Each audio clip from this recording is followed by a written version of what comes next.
Jesus didn't say, "I will build my church." That's not what he said at all. In Matthew 16:18, Jesus tells Peter, "Upon this rock I will build my ecclesia," not synagogue, not temple, and definitely not church.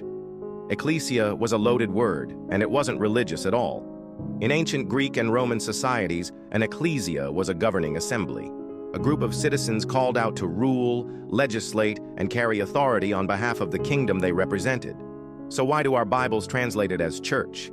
Here's the uncomfortable truth. 114 times the word ecclesia shows up in the Greek New Testament, and 111 times it's translated as church, especially in the King James Version. But when you get to Acts 19, something odd happens. 3 times the word ecclesia appears, and it's not translated as church, it's assembly. Why? Because it's referring to a secular town council in Ephesus, not Christians, not a worship service, an official civic governing body. This reveals everything. The translators knew what ecclesia meant, but they made a different choice, not because of accuracy, but because of King James himself. And here's where it gets wild. King James gave translators a list of rules. Rule number 3, old ecclesiastical words to be kept as the word church.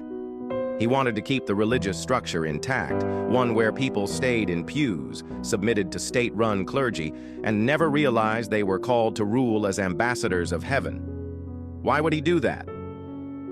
Well, King James broke from the Catholic Church and started the Anglican Church, and it was not out of conviction but convenience.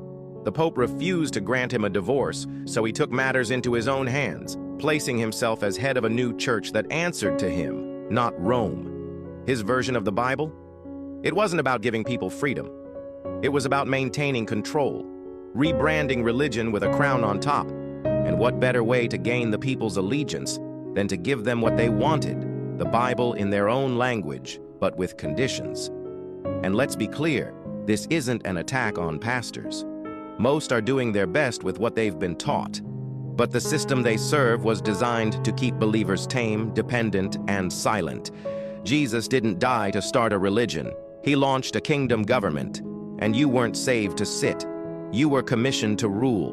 But here's the beauty of it all. God still used it. What King James may have meant for control, God used to spread his word. What man twisted, God is untwisting. Like Romans 8:28 says, he works all things together for good for those who love him. And now that we have access to the full truth, it's time for believers to step out of religion and step into their kingdom identity. Follow for more Bible history through an unfiltered lens of truth.